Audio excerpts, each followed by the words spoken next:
Okay, so the original movie starred Patrick Swayze, who was in Donnie Darko with Jake Gyllenhaal. Jake Gyllenhaal was in Nightcrawler with Bill Paxton. Bill Paxton was in Weird Science with Robert Downey Jr. Robert Downey Jr. was in Endgame with Josh Brolin. And Josh Brolin was in Hollow Man, starring Kevin Bacon. So you like to fight. You ever win? No one ever wins a fight. Roadhouse is another remake of a popular Gen X movie that will probably not be popular with most Gen Xers. It follows ex-MMA fighter Elwood Dalton, who takes on a job as a bouncer at a roadhouse in the Florida Keys. What he doesn't know is that the rowdy gang of bikers who are causing trouble at the joint are working for a local crime boss. So apart from a few key elements, this movie is very different from the original. Sometimes for the better, sometimes not so much. It's nothing personal. The script was written by Anthony Bagarossi, who also co-wrote The Nice Guys, which explains why this movie is pretty funny. And it's not the jokey kind of funny, but more like a dry, clever wit. I really like that kind of thing. Another highlight for me were the fight scenes, or rather how they were shot, because it looks incredibly real. Not only does the camera whip and pan around with the punches and kicks, they also used combined camera shots to make certain punches look very real. There's still some traditional stunt punching in this movie, but most of the up-close shots have that real impact, which is pretty unique. Also, Jake Gyllenhaal is great, but he's a good actor. He's always great. But the fact that this is Dalton's first job as a bouncer, as opposed to being a legendary bouncer already, like in the original, doesn't really work for the story. I mean, nothing against MMA, but being a bouncer and dealing with knives, guns, and all the other chaos in a bar isn't something you learn from training. You also need a lot of experience in addition to that training. If I were to change a few things about this movie, I would change that this isn't his very first job as a bouncer, but he was already a couple of years in. The original movie was a little silly. It had this strange world where bouncers were famous for some reason. It even had this weird rumor about Dalton that gives him this mystique. Killed the guy once. Ripped his throat right out. Bullshit. And you're never quite sure if that rumor is true. Not until the climax of the film, which gives it that holy shit moment.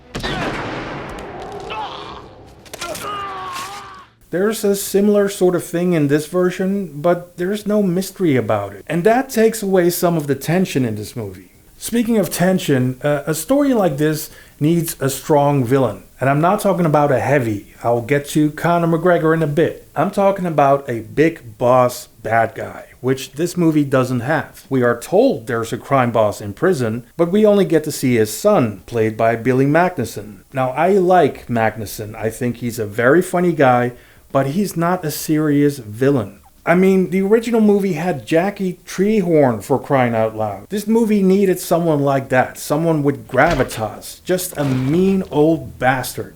Okay, so Conor McGregor's in this film as the hired goon, or mercenary if you will. And he's a very talented fighter, but he's a terrible actor.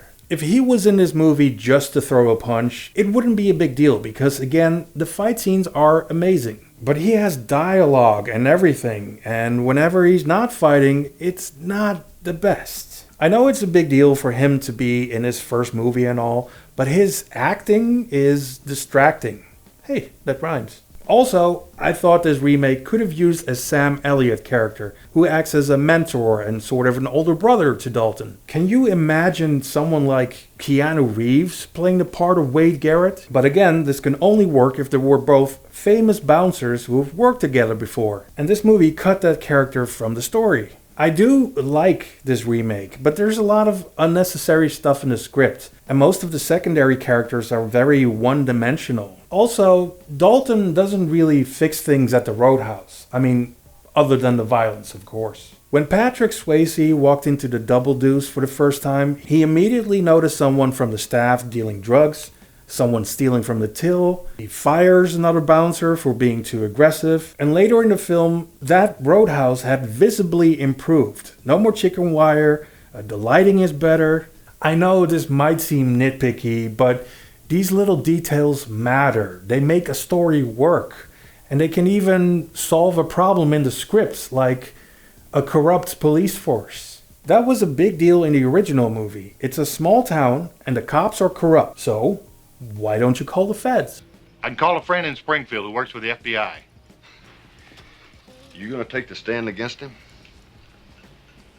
This movie has a very similar situation, and you can fix that problem with one line of dialogue. In a lot of ways, the 2024 version is better than the original. It just doesn't have a better script. But I do recommend watching Roadhouse. It is funny, it has amazing fights and camera work, and Gyllenhaal's fantastic. So there you go.